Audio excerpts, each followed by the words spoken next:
Well, hello again, Florida Southern Moccasins. Here we are for week 4 of esports business models and trends.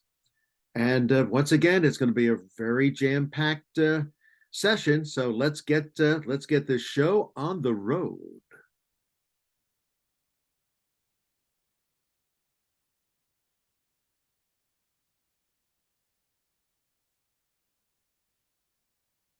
All right, for week 4, this is what we're going to be studying, and that I hope you're going to be coming away from this class with, and that is an understanding of professional teams, esport team structure. Now, this is not going to be specifically about every game. There's no way we can do that, but so you can understand the rationale behind the hiring of the players and all that. You'll understand how esports teams evolved from just dedicated one game focus into what we now consider to be gaming conglomerates, corporations. You'll be able to identify the leading global esports team organizations, although I think we have a pretty good idea of what many of them are already. Esports teams' branding strategies, and I'm going to throw in a little bit of international branding strategies while I'm doing that. And then grasping the increasing role, desire, and need of cultural diversity training for esports teams. And that really is going to be a reference to how we're trying to get more women involved, number one, and then how to get more, the minority involvement as well. You'll be able to understand esports team balance, short-term dynamics versus long-term survivability. Although, let me tell you, if I had the answer to that, I'd be a very rich man right now. Comprehend the difficulty aspiring esports gamers have of becoming noticed and identified, and a list of current esports player associations and organizations.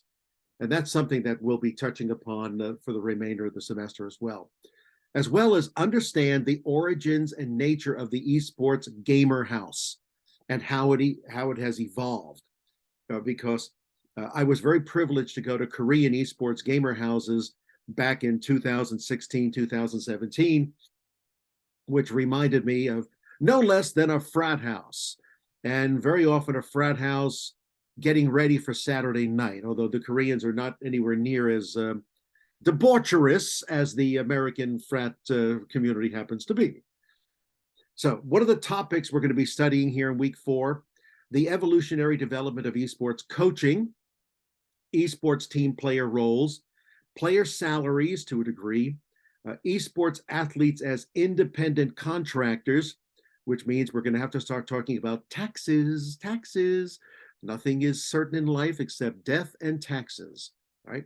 Player benefit packages, and the increasing role of healthcare and nutrition in esports.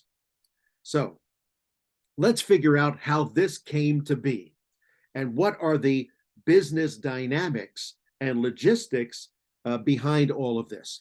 So far, we've talked very much about, the publishers, leagues and tournaments. We haven't focused on titles too much, although we'll be touching upon some titles today.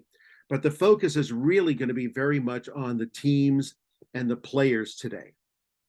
Okay. Look at the center rectangle here, esports teams and organizations. So when we're taking a look at renowned professional esports teams like Team Liquid, FaZe Clan, Counterlogic Gaming, Immortals, and almost all the others that we're going to be looking at during the course of this session, as well as the remainder of the term, where's the money? Okay, like where is the money? And prize money from tournaments and or league participation is something we've touched upon, but we're going to touch upon it some more. Fan clubs. And the fan clubs, you might think, how do the fan clubs pay us money? Well, the fan clubs are, for the most part, doing that through streamer donations when the streamer is part of a team and the streamer has a relationship with the team where a percentage of that goes towards the team. There are property investments, gaming centers, league operators, of which a number of esports teams and corporations have branched out into. Very much like a baseball team owning the stadium. Here in Pittsburgh, the Pirates don't own PNC Park, they lease PNC Park, but you go up to say Yankee Stadium, and the Yankees own Yankee Stadium, which means they own the property. One of the ironies of the demise of the railroad, passenger railroad in this country was, nobody was riding passenger trains anymore, but the train corporations were making as much money as ever. Why? Because the property they owned was usually downtown, major centers, so they were able to sell it off for exorbitant sums, and that compensated for the lack of income coming from passenger trains, of which there was very little. Sponsorships, we've talked about that before. We'll look at that more. Streaming and social media, and of course that's more direct ads, donations, tips, and bits. Thinking back to the virtual currencies of a number of the streaming platforms, and then merchandise and licensing, which would be the physical sale of a team jersey, team mice, et cetera, et cetera. So let's dive into this. So when we looked at this slide before, but it's important to keep in mind as we look at the esports market and the revenue that is projected to continue going up, and up to 2030, or again, that 20% US market compound annual growth rate. When we take a look at the component parts of that, they're all applicable to individual teams. Sponsorships, absolutely. Advertising, absolutely. Merchandise and tickets, sure. Media rights, that one's a little trickier because obviously when you're participating in a tournament, it's the tournament organizer, the TO, who is negotiating the media rights and paying them. But more and more esports companies are in fact looking to establish their own media rights licensing going on. And publisher fees is clearly something that they are not getting. So of that nice, colorful vertical that you have there, everything but the light pink is applicable to an individual team corporation as a revenue generation. This is hot water. I don't know why I feel the compunction to tell you what I am drinking. You don't tell me what you're drinking. Okay. So let's get down to brass tacks, as they used to say. The primary function of esports teams and organizations is to field lineups that compete in tournaments and organized leagues against other competitive teams. In that one instance, there's no doubt that esports is a sport, because that's what sport does. Now, some companies sign individual content streamers to broadcast under the organization. That's where, if we go back here, you've got the streaming and social media component, but also the fan club component, okay? Because you want your players to be as popular as ever, and in that popularity to generate as much revenue for the team as possible. Now, all of this is now thrown up in the air because of the name, image, and likeness that the NCAA has started, so that it's extremely possible for a high schooler to become a corporation and carry him or herself as a corporation going forward. So it's going to be interesting to see what happens when a college athlete who has made a lot of money from name, image, and likeness now signs with a professional NBA, NFL, NHL, MLB team, and they want a piece of the action. And that's where agents are going to come into serious play. Now, a streamer signed to a particular organization is generally required to stream for a specific number of hours per month, and when doing so, to display the team's logo on their social media accounts, as well as to advertise the organization's sponsors and partners during their broadcasts. So you can see, it's one of the occupations of a cinema and theater to have a set dresser. And the set dresser is the individual who has to know the ins and outs of all of these things. It's like, we can't have Don appearing on screen unless there's a can of Pepsi nearby, although I'm a Coke guy, but Pepsi nearby, and that he's wearing his Royal Caribbean cruise t-shirt when he took the cruise to Mexico out of Tampa not too long ago and had a great time, although it was like a cruise to a Mexican strip mall that they suddenly named Costa Maya. Uh, I couldn't even find Costa Maya on a map, and it turns out it was a manufactured Mexican um, mall. I mean, outdoor mall that we just docked at. We went in, did shopping, got back on the ship, and had fun. Okay, so organizations may offer their players physical or mental trainers to assist growth and development. This is a fairly new development and is something that we're going to talk about in greater depth later in this session. Potentially supplying gaming peripherals and equipment necessary to compete and stream. That's pretty much a given. Now, so what do we mean by that? Well, this assistance may include providing players with computers, keyboards, headsets, gaming chairs, and other computer hardware. Now, again, keep in mind that these teams are negotiating contracts with specific hardware providers. So if you're suddenly coming on and you have that NIL license that you've exploited in college years, and you're using, HyperX headsets, and then you're going to go to a team that only uses Razer stuff, somebody's got to negotiate all that. Increasingly, what we're finding are boot camps. Boot camps are what the industry refers to as game training camps. What happens there? Well, the players on a team undertake an intensive practice schedule regime over a short span of time. Now, this comes from the days when every adult male in the United States of America faced the draft. And when you were drafted into the military, you went to boot camp. All right. My wife is a retired Army. She went to Fort Jackson, South Carolina, and she did an 8-week boot camp to how to become a soldier.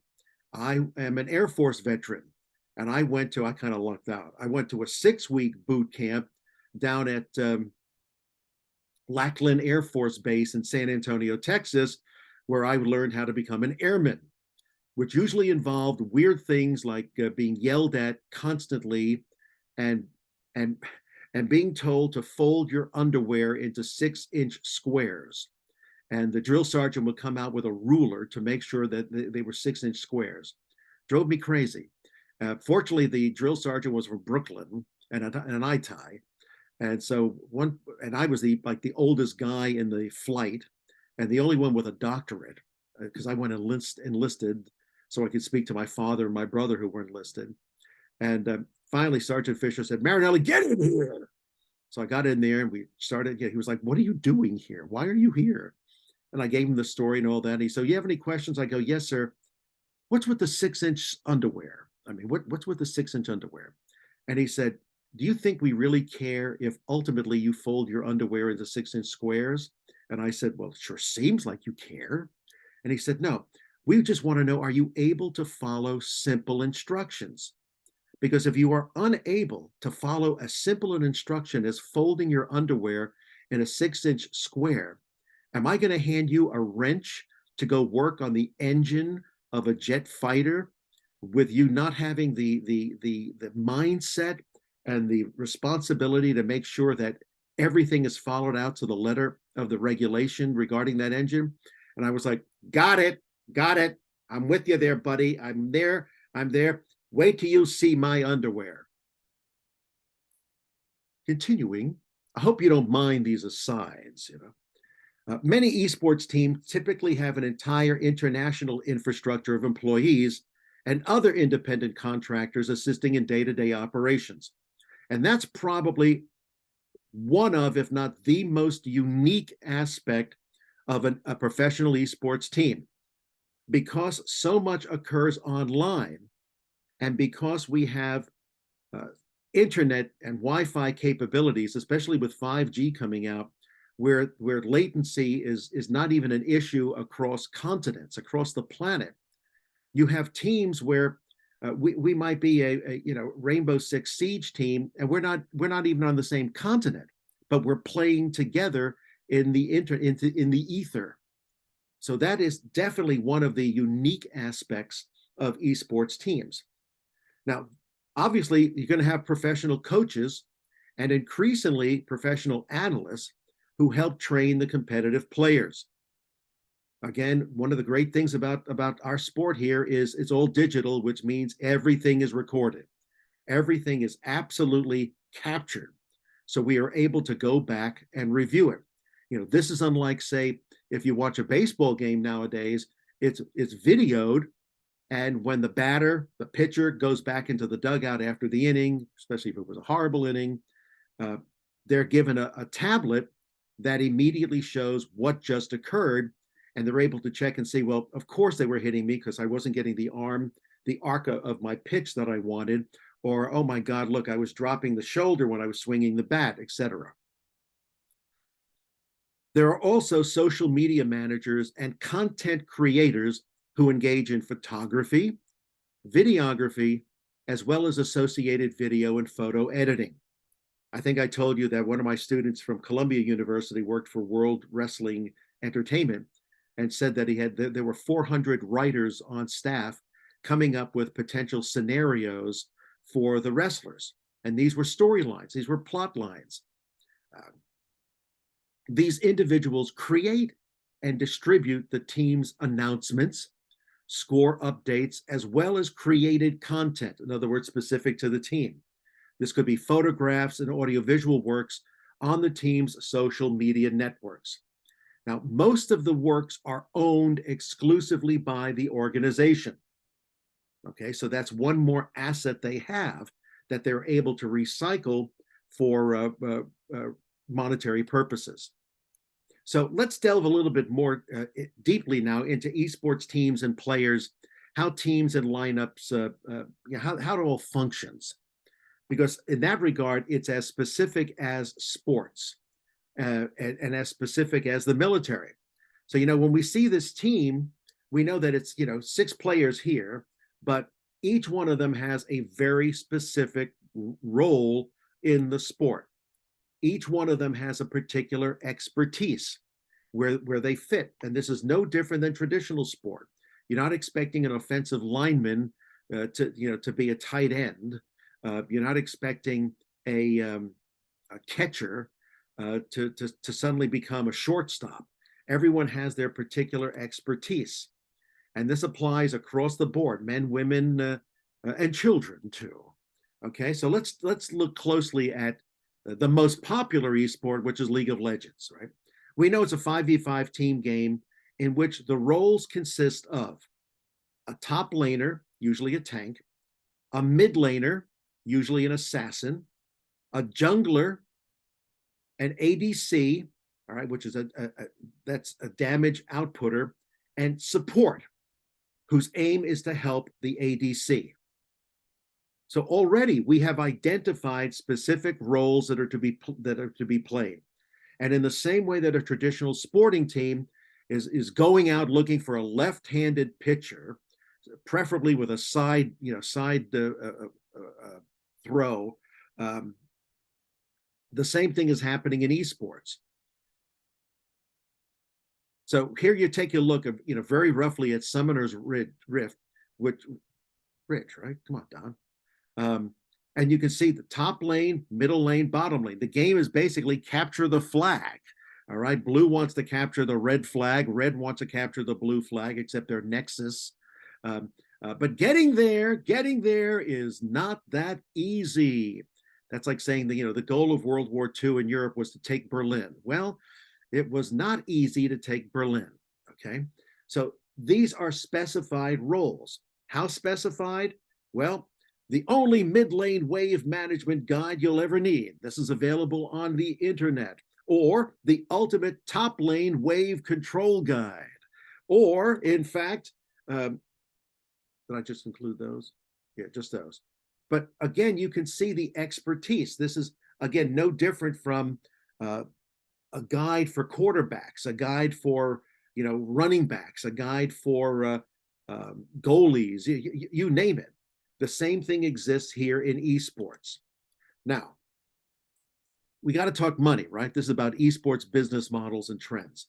Let's talk about taxes, all right? The semester will end in April. I mean, not our class, but April. In April, April 15th was the renowned date of you need to issue to submit your income tax. Although now I think it's April 18th, and you can do it ahead of time. And most people don't realize that there was no income tax in the United States until the 20th century. But I digress. So you're an esports professional, you're getting paid. What's your liability? Okay. One of the main tax issues with esports is how teams classify the players. Are they independent contractors or employees? Okay. Right now, I am an employee of Florida Southern College, but I'm with the company that I'm helping to build this major esports facility here in Pittsburgh. I am a contractor. All right. I'm an independent contractor who gets paid without any taxes taken out.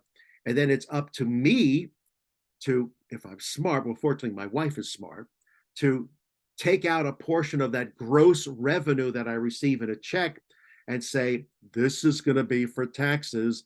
And we're going to have to do a quarterly submission of estimated taxes on contractor revenue you've earned. Okay. Now, whether you're independent or an employee, hey, that's up to the company. You know, the ones that are throwing these competitions to decide. If you're an independent contractor, and depending on the income made, you'll want to consider filing a Form W-9 so that the esports company will then be able to issue you a 1099 at the end of the year. So right now, I am getting 1099s from a variety of organizations for which I have consulted. And you'll notice the connection. You have to submit a Form W-9 so you're able to get the Form 1099 at the end of the year. One W-9 first, 1099 second. This can have a decisive impact on your tax liability. And this is where young people screw up, because maybe they got paid as an independent contractor, but did not realize the ramifications of that. So if you got paid $2,500 for some consulting or gig you did in this month, and you think, gee, I just got $2,500, you're in for a rude awakening, because you probably got something more like, I don't know, $2,000 or maybe $1,750, depending upon your tax bracket and all that, because the rest of that is going to have to go in taxes. Now, taxes. You're in Florida. Count your lucky stars. Kiss the ground, all right? Because Florida has no state income tax. That is why people are moving there. All right. Texas has no state income tax. That's why people are moving there. All right. Arizona does have one. They're moving there because it's hot. It's warm. Here, I have to pay the federal tax. I have to pay the Pennsylvania state tax. I have to pay the city of Pittsburgh tax. I have to pay a tax to Allegheny County and a host of other BS taxes that nickel and dime me. But I married a Pittsburgher and they like never leave. So I'm stuck here. But I do love Pittsburgh. Okay. Additionally, if you live in one place, but a tournament is held remotely in another place, you could get double taxed on your earnings. Don, I thought the Pilgrims rebelled against the British, taxation without representation. Well, ha ha ha ha ha. This means that you pay taxes to your state, your resident state, as well as non-resident taxes to the state that hosted the tournament. However, many states allow a tax credit for taxes paid to other states on the same income, which would reduce the effect of double taxation. You have to check individual state laws and tax rates so you're not surprised.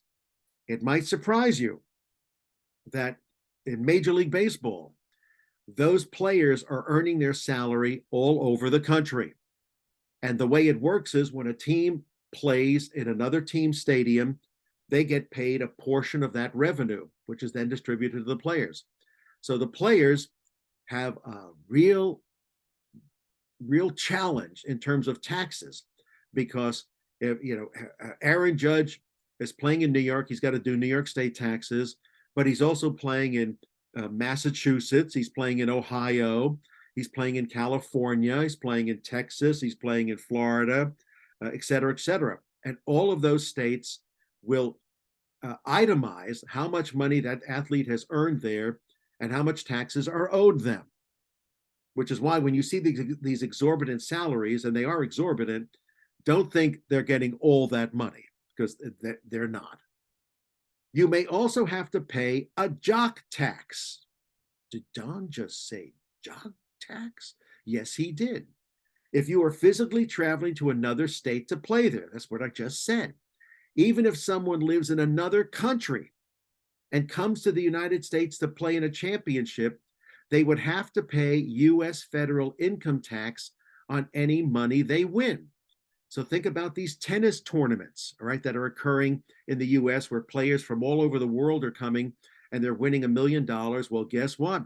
Uncle Sam says you might live in Spain, you might live in Argentina, but the fact of the matter is you earn that money here and you must pay us. But wait, there's more. If you earn money by coaching other players, getting royalties through sponsorships, selling merchandise, or any other outlet through gaming, then you'd have to pay taxes on all of it.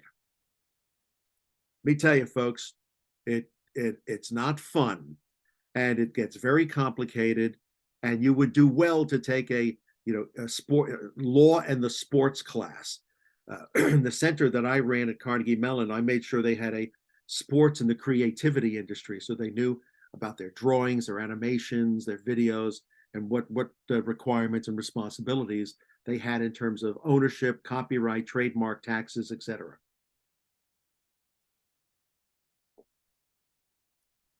Okay, player contracts. Player contracts can be very simple. Okay, they can be very simple. Look at this very simple contract that I have here. Okay, the team agrees to pay the player for rendering the services and performing the obligations here in an amount of X dollars per month, pro rata, less all amounts required to be withheld by any government authority. So in this regard, this particular player is going to become an employee, right? I insert the following compensation sections below. Is there a signing bonus? Okay, you have, in many sports, you get a signing bonus. Baseball just had the International Signing Day, where 17-year-old kid from the Dominican Republic, barely scraping by, suddenly got a signing bonus of $3 million, which suddenly means their family has joined the aristocracy of the Dominican Republic, right? Is there a performance bonus? In other words, are you going to get more money if your skills result in victories in the winning of tournaments? What equipment is to be provided to the player? Is there going to be a housing stipend?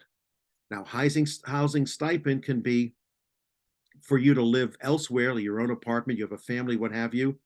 Or it could be in a gamer house, in which case, gee, even though you live there, the fact that they're paying for it becomes income.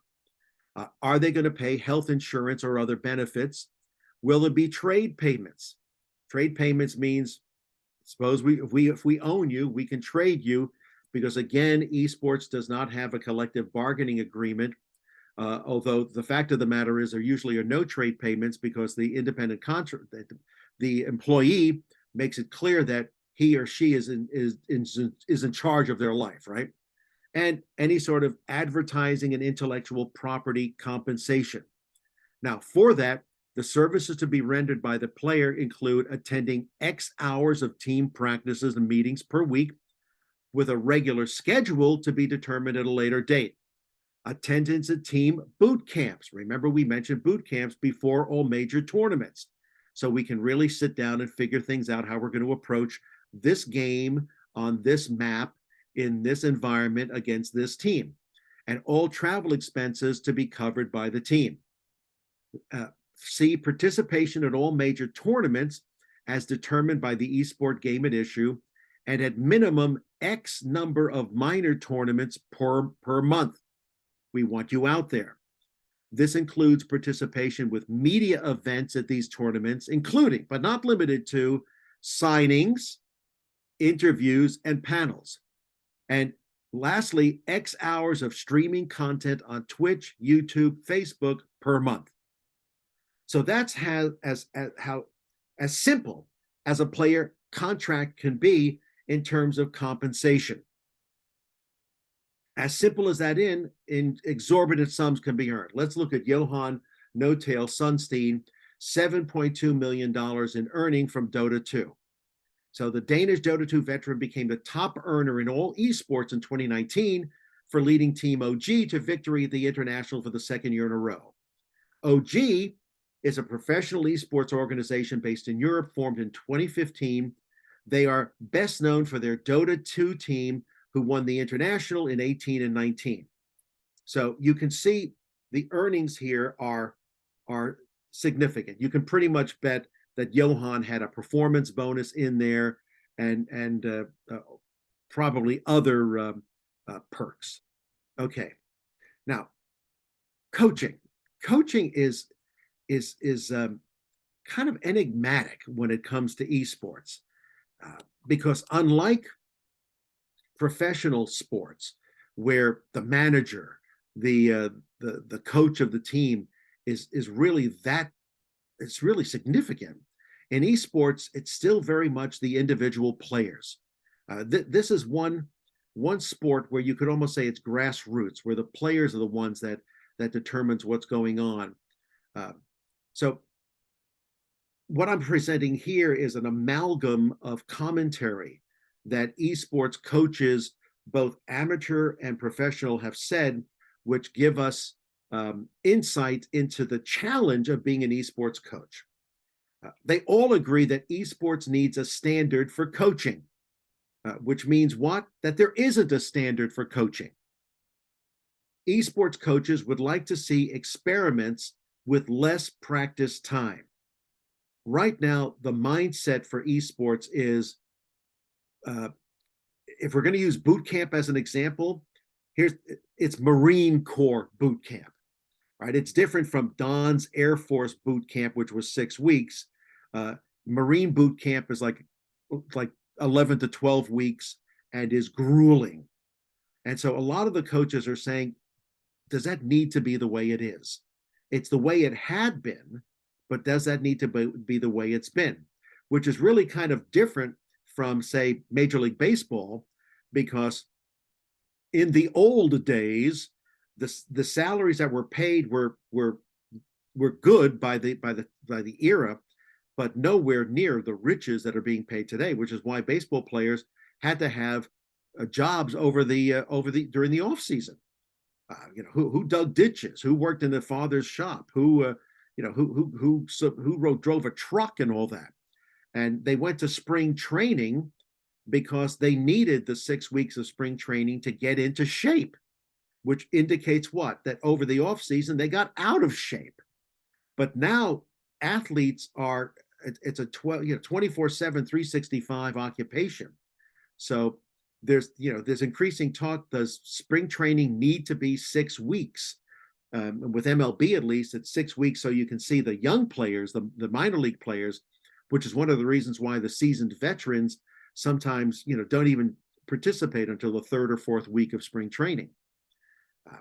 Other things that coaches said: the conditions required for esports peak performance remains unidentified. Okay, but what do they mean by that? Is we really don't have a metabolic guide to show when somebody is at peak performance. We're trying to get there, we're working hard to get there, but we don't know when somebody's at peak performance. Traditional sports do. Esports coaches need practical methods to identify a player's fatigue level practically. Okay, fatigue level, which is also part of the emotional that we're going to be dealing with. Esports coaches face many challenges, such as the long practice hours, which we referred to above, players' attitudes, a lot of attitudes, primarily with European and North American players, not so much with Korean and Chinese players. And of course, the mental stress associated. And esports players' most common physical health concerns, which are related to wrist and back injuries. How do we deal with that? And one of the ways we're going to find later in this class is through preventative measures.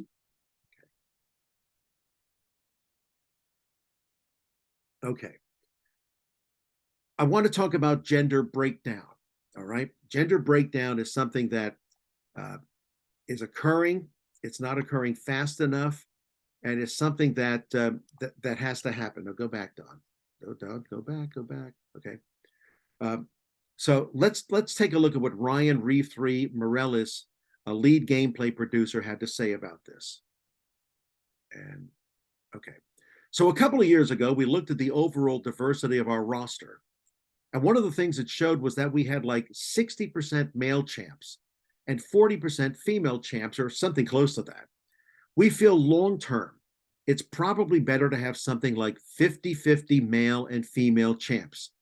So if we have been adding a bit more female champs than male champs on average for the last few years. Now he's talking about League of Legends, okay?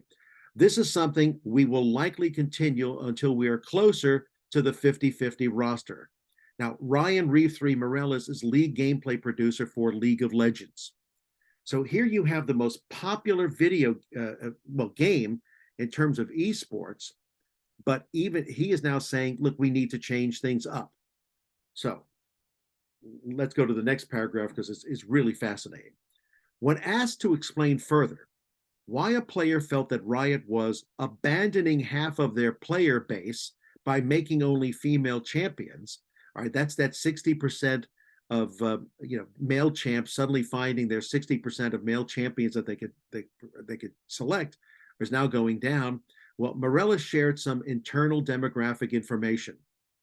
We aren't abandoning half our player base by making more female champions. Our data shows that female players primarily play female champions. In fact, it's something like 97% of female players only play female League of Legends champions.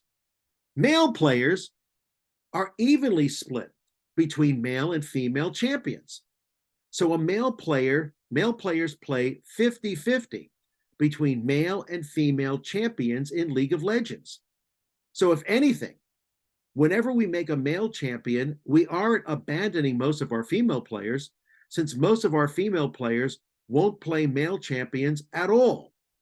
So they've got the data. They did the data analytics. And it said that if we want to get more women involved in playing League of Legends, and women are like almost wholly committed to playing female champions, let's add more female champions. Brilliant logic. Makes sense to me.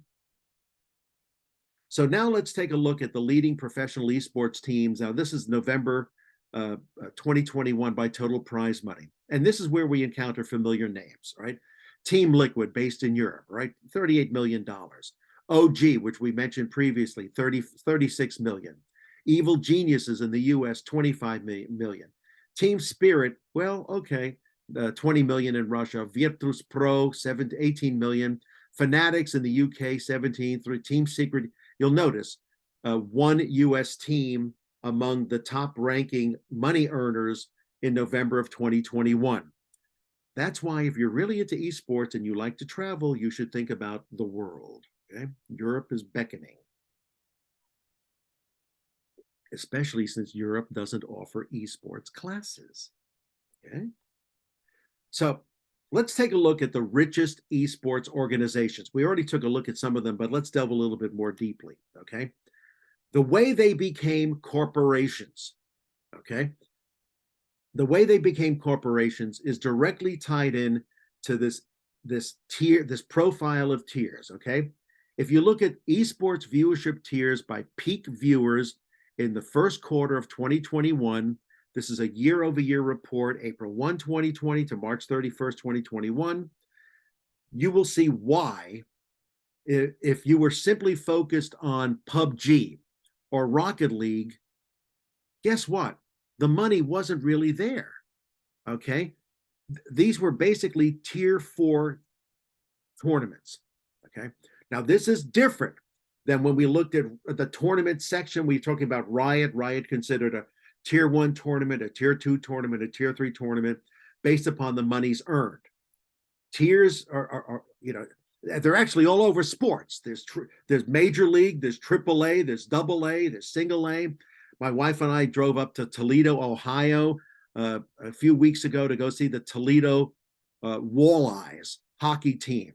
All right, they are a AA team of the Detroit Red Wings, and Grand Rapids is the AAA team of the Grand Rapids. And it's perfectly amenable and logical to consider those as the tiers of professionalism within that organization.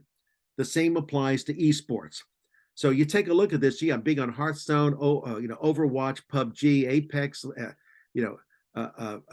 all these other these other games. There's not much money in it. I mean, it's got peak viewers and all that, but the viewership and the money is connected, obviously connected. So you want to be able to play these games, but you also want to be able to play more popular games like FIFA or Call of Duty, or you might want to get into the battle royales, all right, because they have a lot more people viewing them and a lot more money associated with the tournaments. So if you are an esports corporation, you want to have as many teams playing in as many of these tournaments, working on these franchises as possible. So it starts to make sense that we need to diversify. We talk about the diversification of the actual players. We're talking about the diversification of the teams that fall under the umbrella of our esports organization. And that's one of the reasons why. And also the other thing is the calendar. The calendar of tournaments is vastly different. All right. So, this month, how many tournaments are being offered in which particular esports game franchises, and are we participating in them? Because many times when you participate, you pay a fee. It's a business, folks. It's a business. Now, we take a look at the most watched esports organizations, all right? Team Liquid is right up there. Natus Vincere, all right? T1, DWG Kia. You can see here the viewership, and these are astounding numbers for esports, okay? I mean, Team Liquid, 117.15 million viewers is, that's a lot. And that needs to be monetized. And this is 2021, and that's precisely what they're going to be doing. But what's interesting is esports, unlike traditional sports, remains a growth market. Remains a growth market. Because if we go back and we take a look at these teams here and their viewership, okay, really significant, really significant. But now look at this. These are the most tweeted about esports teams, all right, on Twitter. And what do we find there? We find 3 Brazilian flags. All right, we find 3 Brazilian flags. You don't find any Brazilian teams up here. And that is because Brazil is a developing market. But what we're finding about what we can discern as managers is we look at this and we go, well, wait a minute. We've got 3 Brazilian teams that are among the most tweeted about esports. In esports, that means there's a rabid fan base in Brazil for esports and these teams in particular. So if I'm a corporation that's trying to get my name out, trying to sell my product, I probably want to look at them. Got it? Got it. Now, one of the most lucrative income streams for any organization is outside third-party investment. In recent years, there's been a series of multi-million-dollar investments by prominent sports, entertainment, and technology figures, infusing esports organizations with substantial funds. All right, that's the headline. What are these funds for? These funds are generally invested to be used to recruit new talent, pay league franchise buy-in fees, as well as to finance and develop an organization's current competitive rosters. They're an equity investment. This is not profit. All right. So when you're getting that money from a sports star, you are not getting profit. For example, esports organization Gen G received a $46 million investment from several individuals, including actor Will Smith. Gen G cannot report that 46 million as a profit. It reports it as revenue, right? And then how that revenue is being spent. If a portion of it is being pocketed by the owners, they got an issue, unless it was specifically detailed in the investment document that could be the case.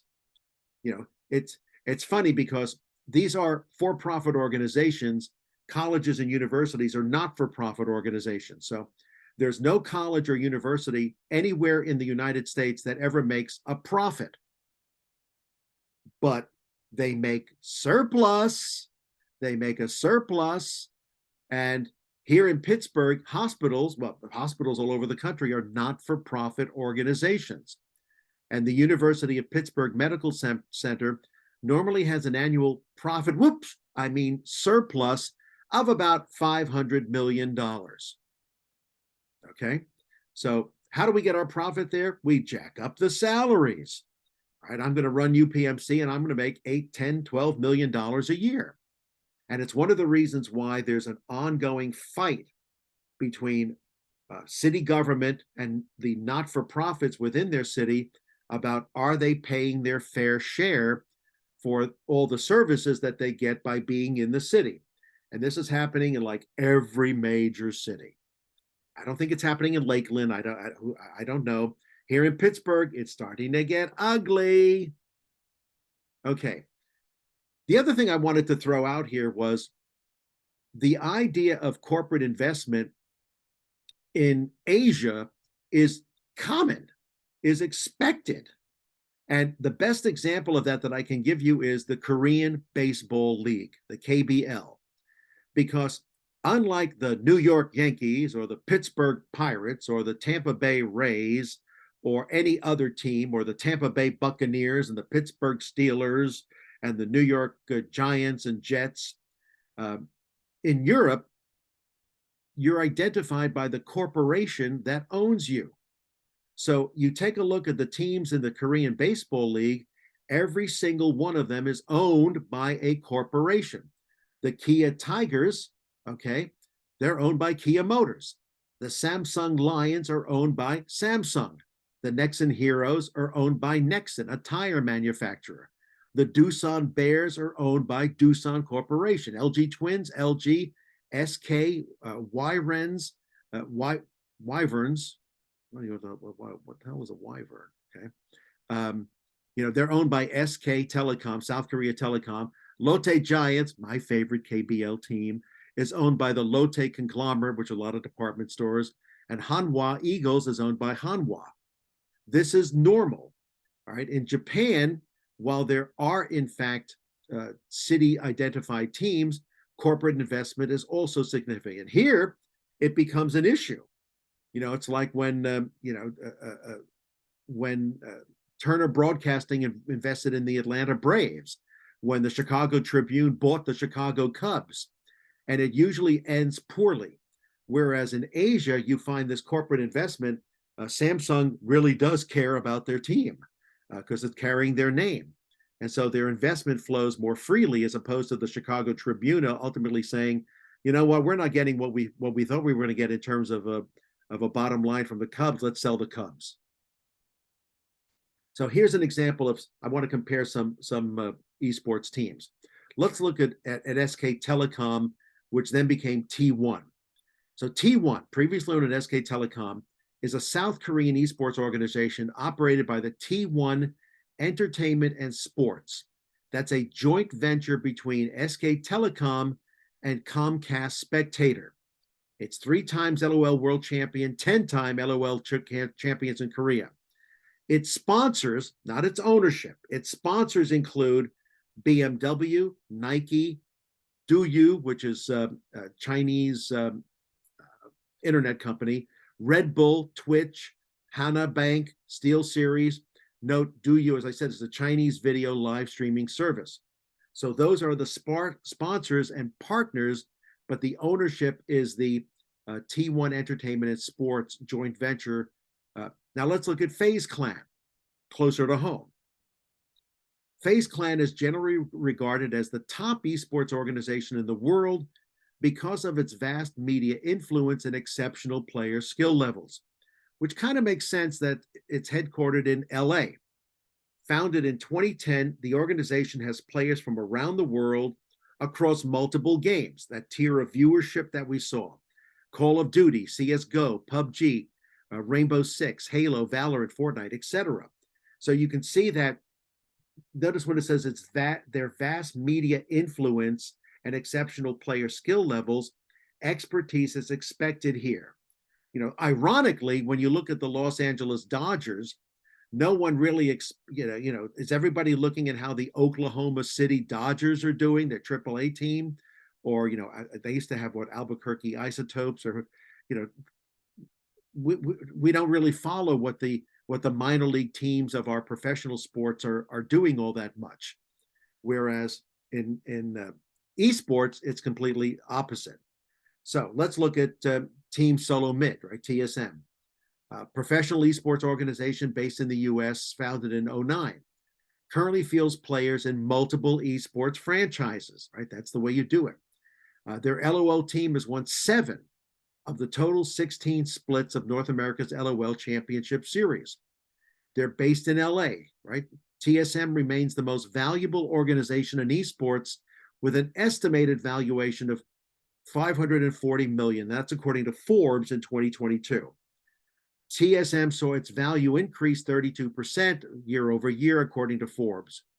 But we've got to look at TSM for something that happened, which was very bad, okay?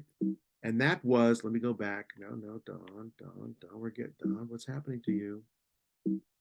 Okay. Solo Mid, right? They signed an agreement with FTX. Ooh, FTX has become the new Enron, although you're probably too young to remember the Enron scandal.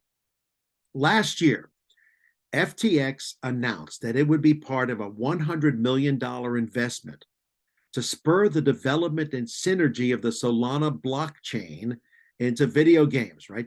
Remember, cryptocurrency is a blockchain.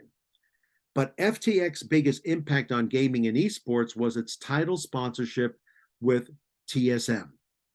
So much so that the North American org changed its name to TSM FTX for 10 years for $210 million. Let that sink in. This is in contrast to FTX arena naming rights with the Miami Heat for 135, this would be the Heat, for 135 million across 19 years. Now, a few weeks later, FTX also signed a sponsorship agreement with LOL's Riot Games for 7 years. The deal would see the FTX logo displayed across League Championship Series matches near the Gold Advantage resource counter, as well as on the bottom left-hand side of the screen. Player net worth, total team gold, and gold graphs would also feature the FTX branding. FTS also sponsored the LCS Most Improved Player Award with prominent display across LOL esports matches. You all know what happened to FTX, right? It turned out to be a fraud. It turned out to be a house of cards. It turned out to be a house built on sand. And the director of that is currently on house arrest, awaiting trial for embezzlement and a host of other things. So the good news is that even though FTX, like most major sports, even Major League Baseball umpires last year had FTX logo on their jerseys, okay? Because we're all greedy, and the opportunity to, if you're offering me millions of dollars and you appear to be on the level. I mean, I don't know what a Bitcoin is, but everybody's talking about it, so it must be legit. I'll take your money. Fortunately for Team Solo Mid, it wasn't it wasn't crippling. It wasn't crippling for hundreds, if not thousands, of investors in FTX. It was absolutely devastating.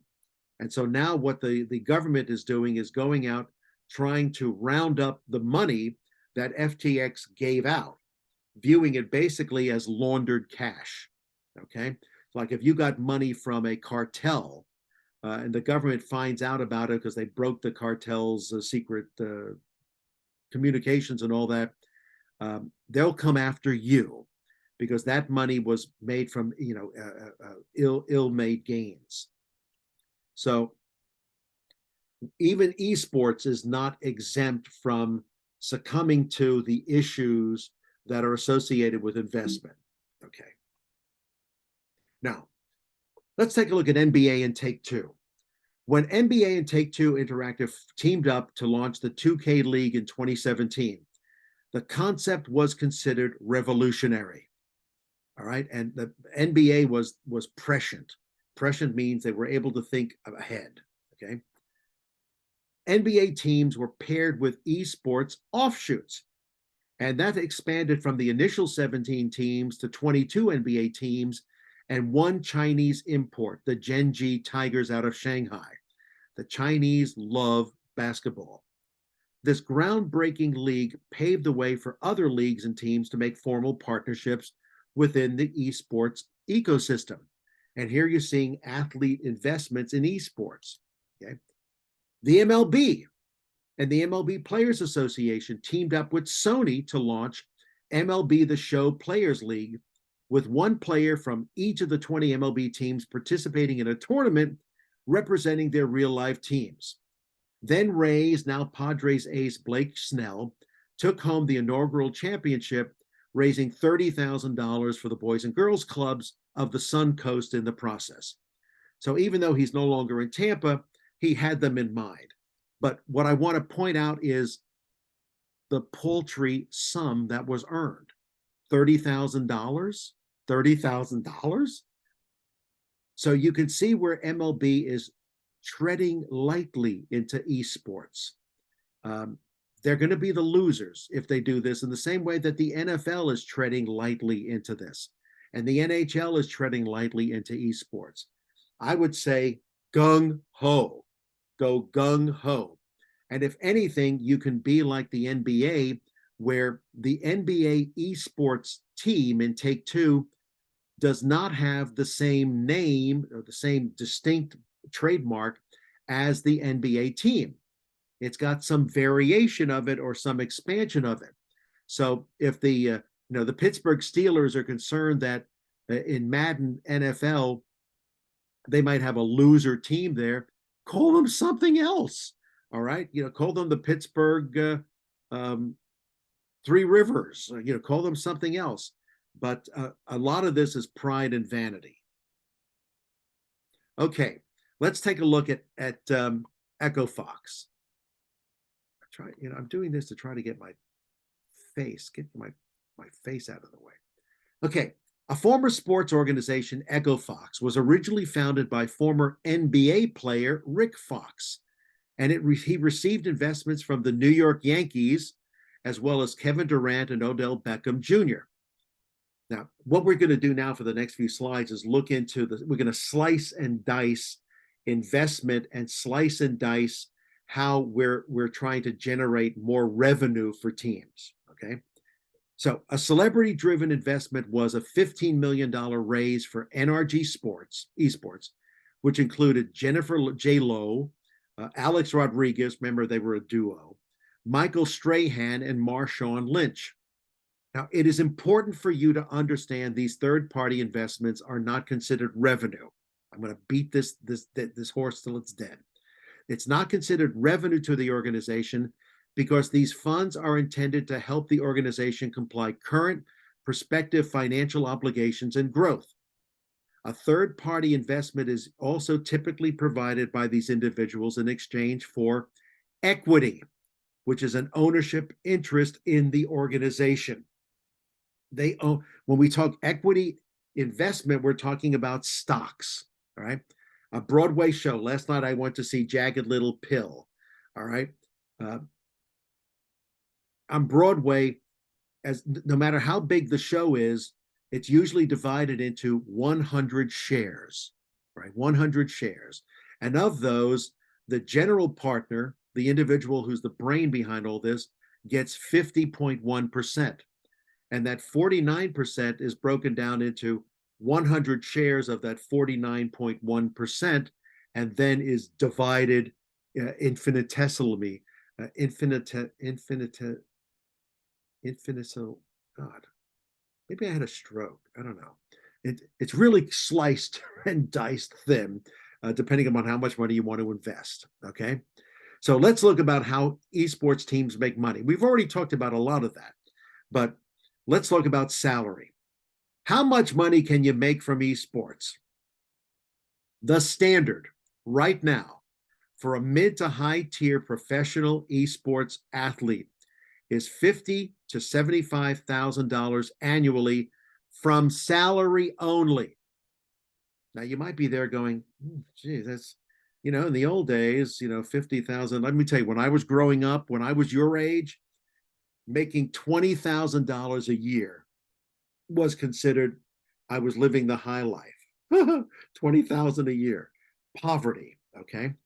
Now, earnings from tournament winnings, sponsorships, and streaming are added and calculated based on how popular an individual player happens to be.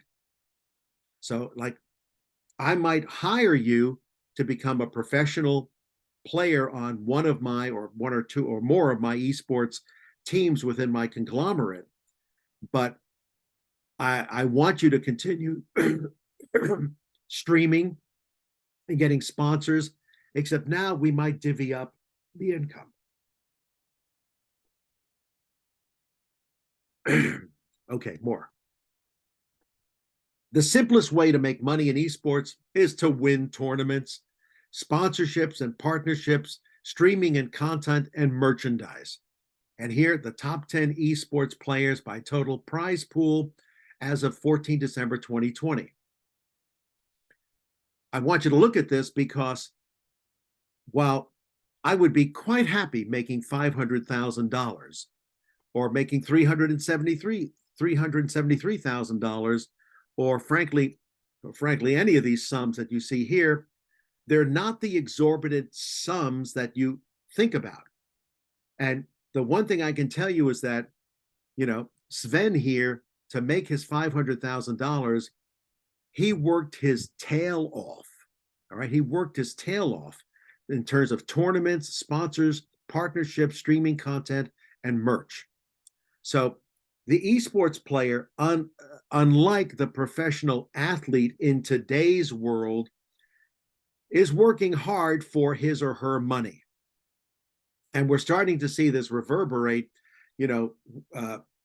Major League Baseball is having an issue now with minor league salaries, where you got players saying, you know what, I know I'm working hard to make it to the show, and the show is where the big money is, but not everybody makes it to the show. And so if I want to live my dream, unlike an actor who's waiting tables and all that trying to make it, the player in the minor leagues is saying, I need to make more money.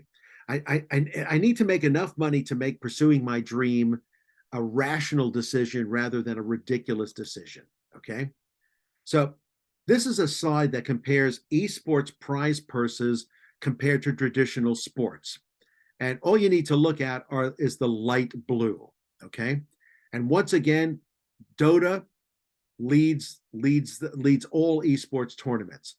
And when you take a look at LOL World Championship, now this is 16 and all that, still it's paltry compared to what some of the traditional sports offer. And tennis is off the charts and all that. So these are tournaments. Remember, we don't have NFL and MLB and NHL because those are leagues, right? Those are franchise leagues. They get their money another way. This is prize purses.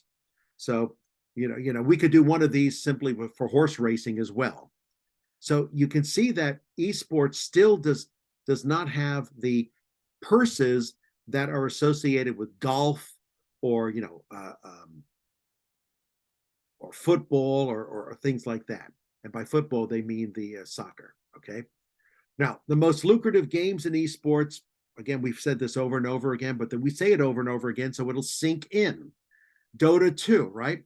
But Counter-Strike, right? Counter-Strike has risen greatly in terms of being a lucrative game.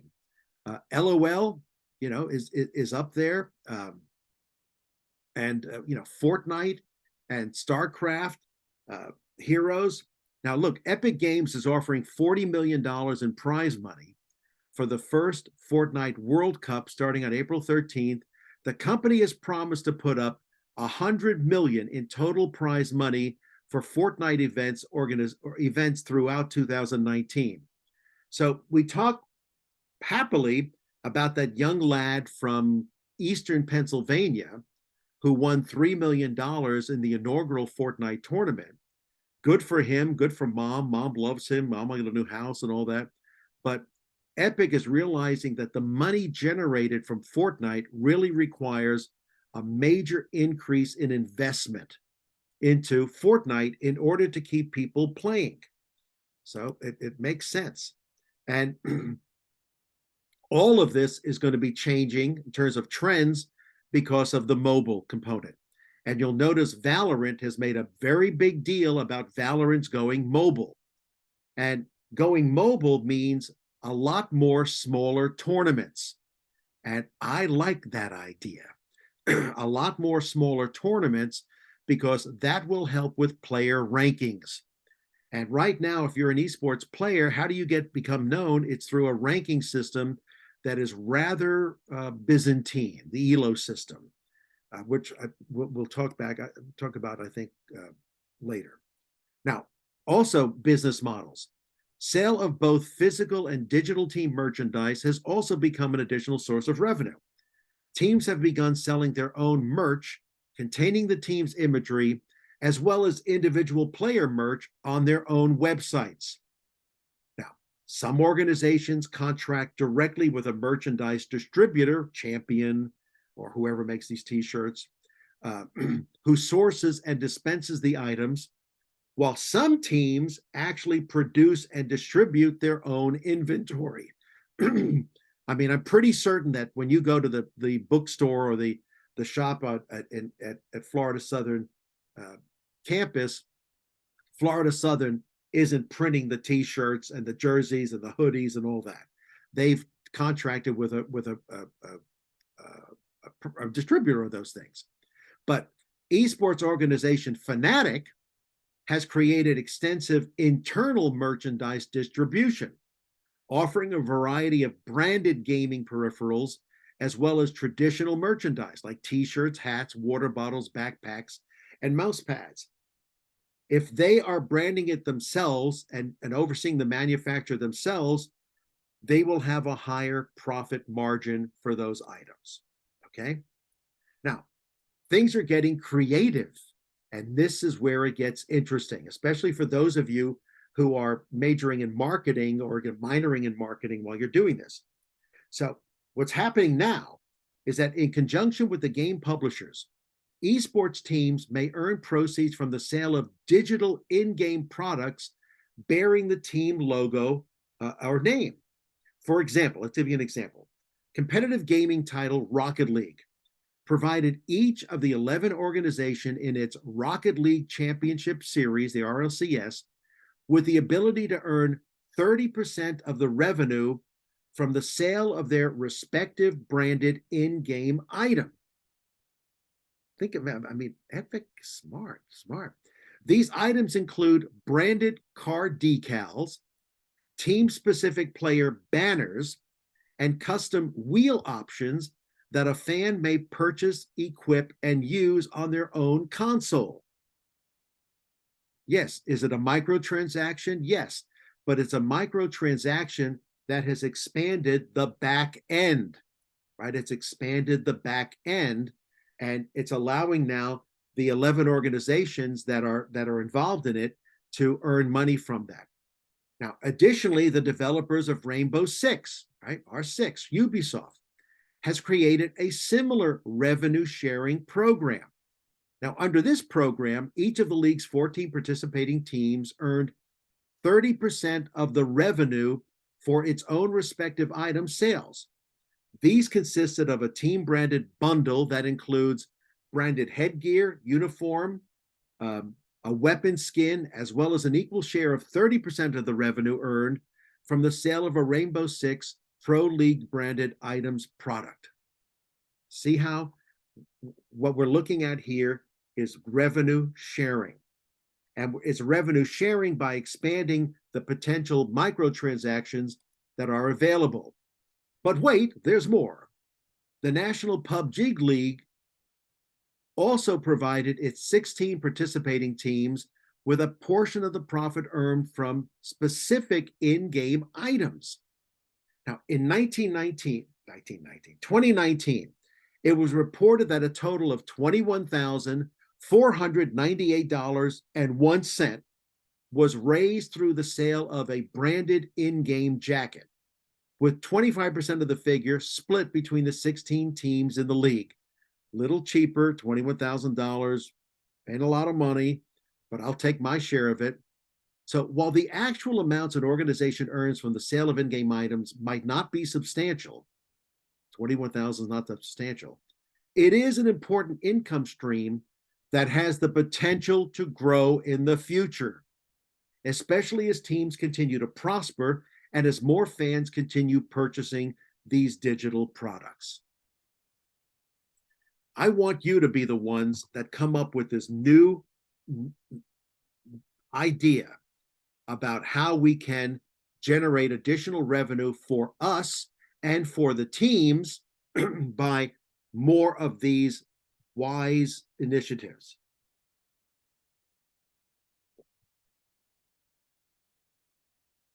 Okay, I want to end by talking about gamer houses. Gamer houses in Korea are the big thing. And they look very much like this, all right? That is a vitamin D cough drop. They look like this.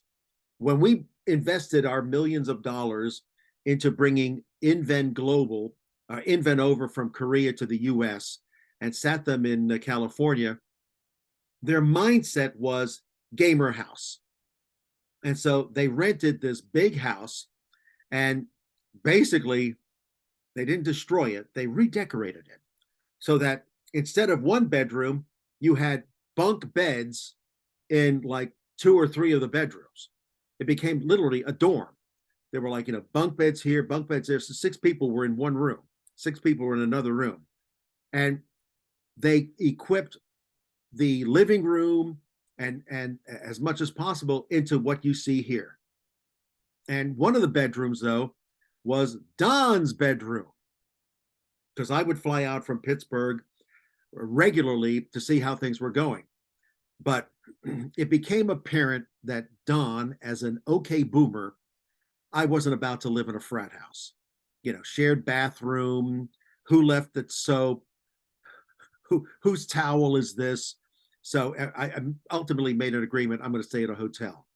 But gamer houses have become a very important part of the esport mindset, because remember, it's teams, and it's not gigantic teams. It's not, 52 players on a football team, or 29 now, 28 or 29 on a baseball team. We're talking, 6, 5, 3, 4, 5, 6 players on any one franchise. So the idea of living and staying together and practicing together, it makes sense. But it's evolved to the point where it's becoming not what it was in the past. So if we take a look at Cloud9, HyperX has invested heavily to make sure that it's now the HyperX game house for Cloud9. A gaming house, like any other, is a place where players feel comfortable, where they train together in the same room in the hopes of triggering greater mutual trust to be reflected in the matches. we come to know each other, right? Spring training does that in baseball. Spring practice does that in college football. Practically speaking, tournaments and leagues are usually face to face, usually. What is certain is that it is not profitable for a team to pay a plane ticket to each member of the same. So the gaming house was located in places close to these events. That's why you have most, if not all, our Overwatch League teams based in California, based in Southern California. They're close to where these things occur. Probably one of the outliers is NBA 2K, which flies its teams to New York or to Las Vegas or elsewhere, but did require that their teams live in the city of the franchise. So the Milwaukee Minor Bucks, whatever they're called, their house is in Milwaukee. Okay. So apart from English, an essential requirement to join a professional team is the availability to live in another country. Now let's look at Gen G again. What do we have there? The streaming room, the combat room. The Gen G Heroes of the Storm team practice room is located on the second floor. The cafe, this is their building, by the way, in Korea. All right. The cafe is located on the first floor lobby of the 7th floor high building, 7-story building. Calling that a gamer house is like, this is a different world we're living in now, right? This place, right, for Gen G is used as a cafeteria for the players and a resting area for guests. The streaming room is available for the Gen G sponsors to advertise their brands through the players' live stream. It's all in-house. So we're learning how to work as a team here, but you're also living here and you're streaming here.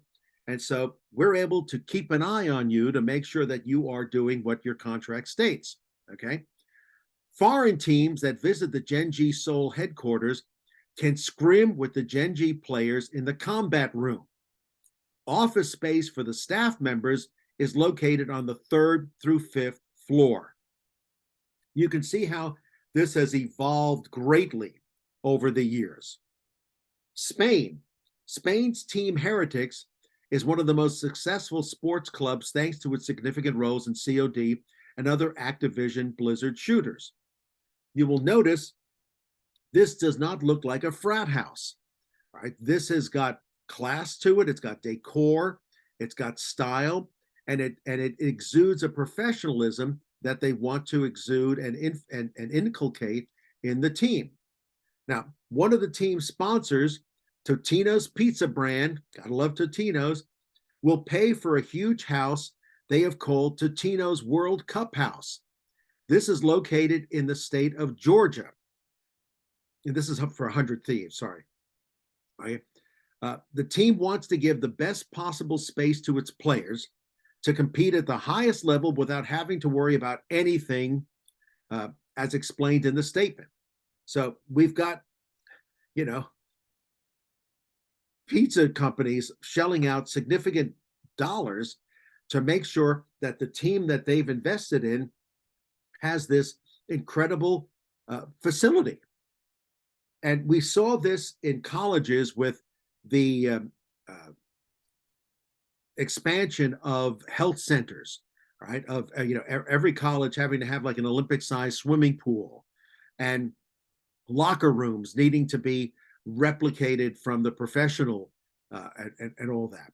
So the care for the athlete has become paramount in many ways, as we're about to see as I wrap this up, okay? Now let's look at OMG. OMG, the China team's high performance center, 2,000 square meters, and everything necessary for players to be concentrated training. The ground floor is reserved for players from the Overwatch and King Pro League, King of Glory, and the second is dedicated to League of Legends. So even proletarian communist China realizes that, hey, we need to take care of these people. There needs to be some luxury there. We need to make them feel special. Okay. Now let's look at nutrition. Yep, nutrition. This is the image that mom and dad have of esports athletes. Popcorn is probably the least of their worries, right?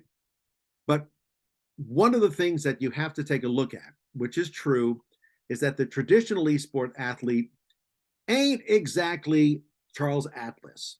So we take a look at the non-esport player athlete. This is of the Journal of Sport and Health Science, 23 July 2020, compared to the common esport athlete at the time. So what do we have? We've got 26% more body fat, 70% more visceral fat, 15% less lean body mass, and 10% less bone mineral content.